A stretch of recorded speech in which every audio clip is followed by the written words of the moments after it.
Pride is a funny thing. Even in the most lopsided of circumstances, pride can elevate a team and serve as a motivator when facing either a David or a Goliath.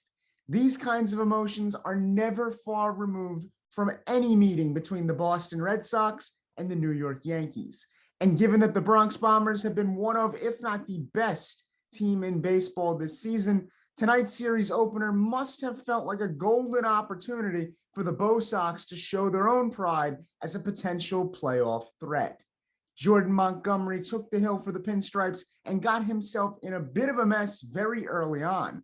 He surrendered a two-run bomb to Rafael Devers directly after walking former Yankee Rob Refsnyder to start the game. From there, Monty settled into a groove, but was initially matched by the man who made his first start for the Red Sox since June 8th, Nathan Eovaldi.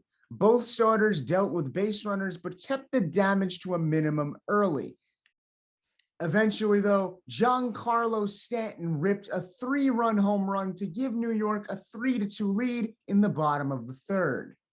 That lead wouldn't last for long, as in the top of the fourth, Christian Vazquez cranked a solo shot off of Montgomery to tie things up at 3 apiece.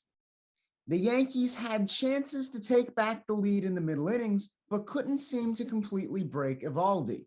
He departed after 4 1/3 innings of work on a night that can best be described as gritty. In fact, the same can be said about the night that Jordan Montgomery had. He ultimately turned in 6 innings of quality baseball and ensured that the score remained at 3-3 until he departed. The next bit of offensive action came in the top of the 7th when Aroldis Chapman entered the game for the Yankees. He immediately surrendered a sizzling solo home run to the first batter he faced, Bobby Dahlback.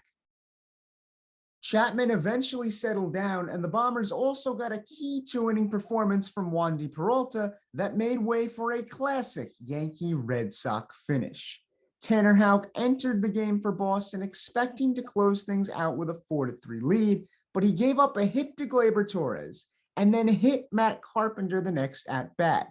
Aaron Boone was also ejected that half inning for arguing balls and strikes. Directly afterwards, IKF nubbed a ground ball back to Houck that was promptly flung out of the reach of third baseman Rafael Devers, allowing Gleyber to score and knot the thriller up at 4.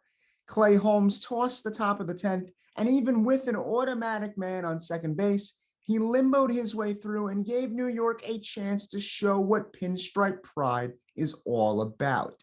The Yanks got the bases juiced in the bottom half, but could not connect as Tanner Houck Houdini'd his way out of trouble. The top of the 11th would see Boston catch a break, as while Michael King nearly worked his way out of the frame, he hurled a wild pitch and surrendered a run in the process.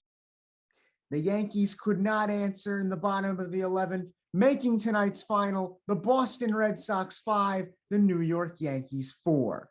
So for tonight at least, the Red Sox are one proud bunch. The rivalry series continues tomorrow in the Bronx. With WFUV Sports, I'm Colin Loughran.